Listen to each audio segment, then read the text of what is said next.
what role do you see physicists playing in the 21st century? Physicists? Yeah. Uh, I mean, it's a contradiction of what I'm gonna say, like the entire field that I'm currently in. But I said the role of physicists is to explain why things are happening, right? Is Hmm. to explain any concept that's happening in the world. And as you know, as the centuries go by, you have less and less things to explain because it has been explained by others.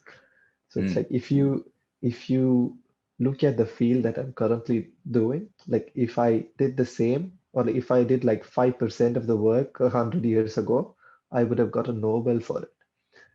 But like at that point, people didn't know that gallium existed. People didn't know that nitrogen existed. But you see the contrast of how it is Yeah. now.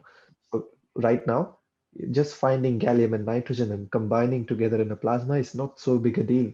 But Hmm. probably 100 years later, the concept that we find significant now is not.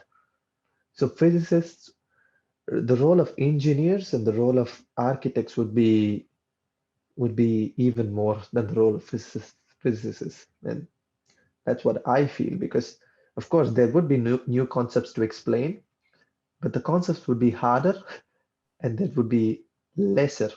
They would be lesser than it is now.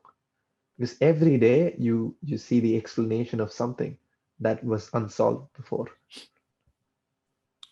So we're hitting a point in the world or the human story where it's less, it's just common to now like discover things because we're like compounding on the successes of prior discoveries.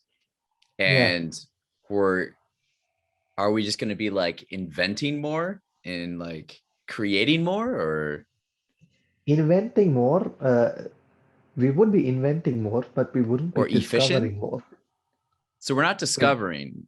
We're not we, okay, yeah, so we're not discovering, but we're like inventing. See, okay. discovery needs physicists, and inventing needs engineers because they have Okay. the discovery behind them. And Yeah. that's why I say, like, for example, if you see, if Einstein, his light particle interaction and his theory, which he postulated like 100 years ago, I mean, that still exists. And if you see all of the concepts that we study in school right now, none Mhm. of it is from a famous physicist like 5 years ago. It's all about like what was done 60, 70 years ago, because that formed the base. Yeah. And what's happening new right now, apart from Stephen Hawking's like brief history of time, which was like 15 years ago. And that's the latest that I'm talking about. In Okay. the past 5 years, have you known any groundbreaking physics that happened? No, they're just building upon stuff that was already postulated. And Yeah. that's my concern in here. So we certainly have lesser discoveries, but we have more inventions because discoveries are like the base of anything.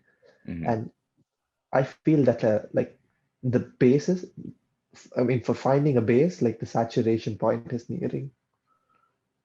So we're just going to become more and more efficient with our creating and Exactly. it's everything is going to become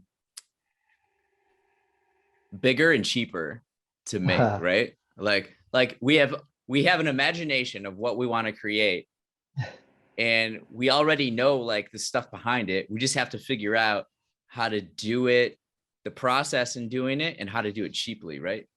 Yeah, exactly. Huh. So it's like there's only so much to find out in this earth.